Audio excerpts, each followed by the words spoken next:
talk about finding the right sound, production wise, like early on in Ruff Ryders, like when it came to Irv and Dame and PK.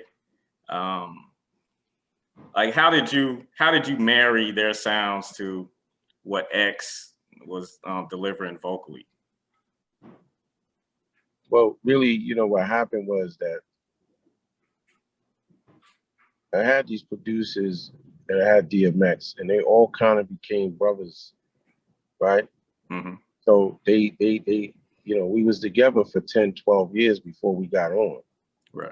So we already had a lot of material. We was developing our sound over the years, and because we was working constantly. So what they was doing is we had the artists, the producers working with DMX and the Lots and vice versa, and they was making, we was pretty much organizing our sound at that time, and we didn't even know we was doing that.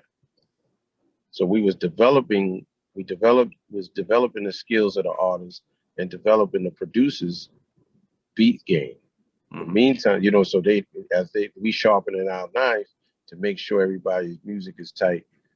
We was able to conquer the moment of the opportunity getting in the music game. But really how you could developing the sound was being able to have multiple different producers involved.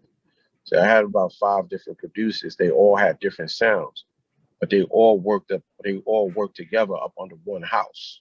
Mm-hmm. And so what they basically did, they took turns to work with each artist that we was focusing on along with us.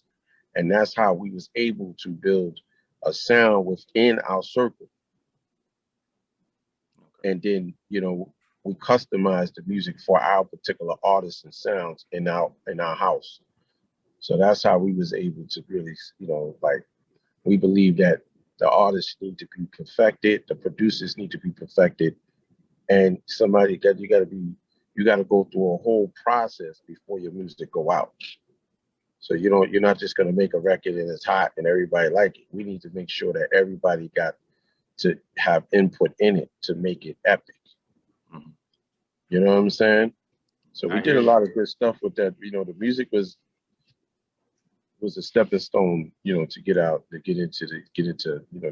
game. That's basically what we did.